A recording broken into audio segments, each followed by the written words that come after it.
Okay, thank you so much. Good afternoon. I'm very happy that you are still with great energy even hours before the end of the COP. This is very refreshing and energizing.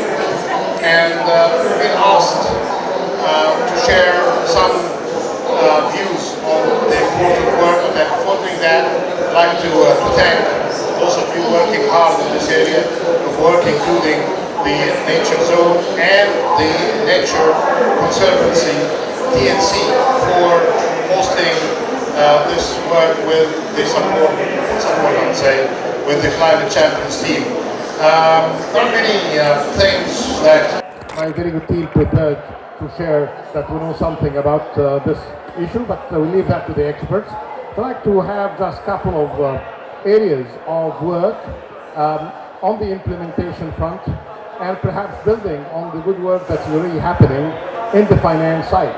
So I think during the day it could be useful, as I did earlier this morning, to say that nature is important. Anybody can say that. And we are harming it. Anybody can say that as well. But there are solutions that we can really be doing in terms of investment, finance, technology, and better inclusion of nature as an asset class. Asset class is being borrowed from that fantastic report by Professor Dasgupta on the economics of biodiversity. For it to be an asset class, I know that those who like nature and climate may go beyond even calling it an asset class, but that needs to be preserved, needs to have a value, it needs to be protected, and it needs to be part of any kind of policy, regulations, investment, and finance going forward. I'm happy to see some great experiments. Some of them have been with very good involvement by TNC. I'd like to congratulate the team for the work there, because it's solving two, or actually three crises with the same tool. The recent work by TNC in countries like Seychelles, in Belize, and more recently in Barbados, on the debt reduction mechanisms. So this is a problem, dealing with debt. Investment of the proceeds into climate-related assets and nature. This is the other two crises that we need to deal with. Without the involvement, simply put, of TNC in the work, none of that would have happened, because we need a credit enhancer with knowledge on the areas of work.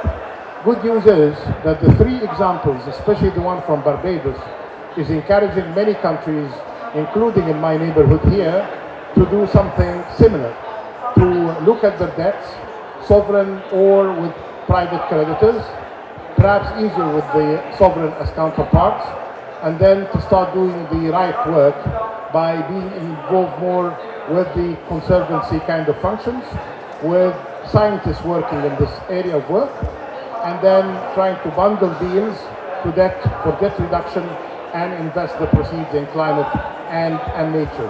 Sounds complicated, but it happened at scale, and now we need it to be scaled up. Sounds complicated, definitely, without leadership, but you need really the likes of the heads of these countries to be behind it. As we saw, not very far from here, from the president of Seychelles, for the head of government of Belize, and from the formidable Maya Motley, the Prime Minister of Barbados.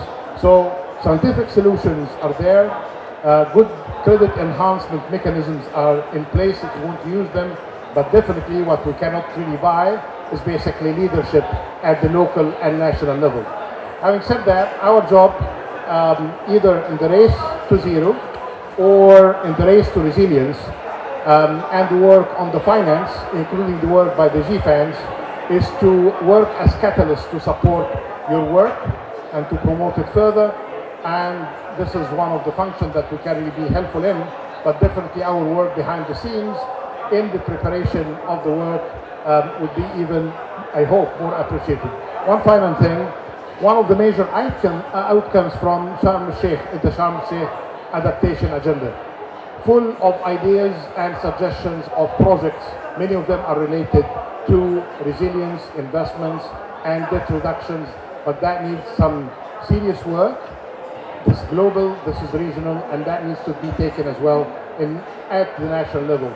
So one area of work here, perhaps you need to have a look at this piece on the Sharm el-Sheikh adaptation agenda, which was co-authored by the Egyptian presidency with excellent teams of experts, but with heavy involvement with our teams as well from the champions. Having said that, very grateful for this opportunity, and keep up the good work, and definitely keep up the discussions. We are here to learn from you. Thank you so much.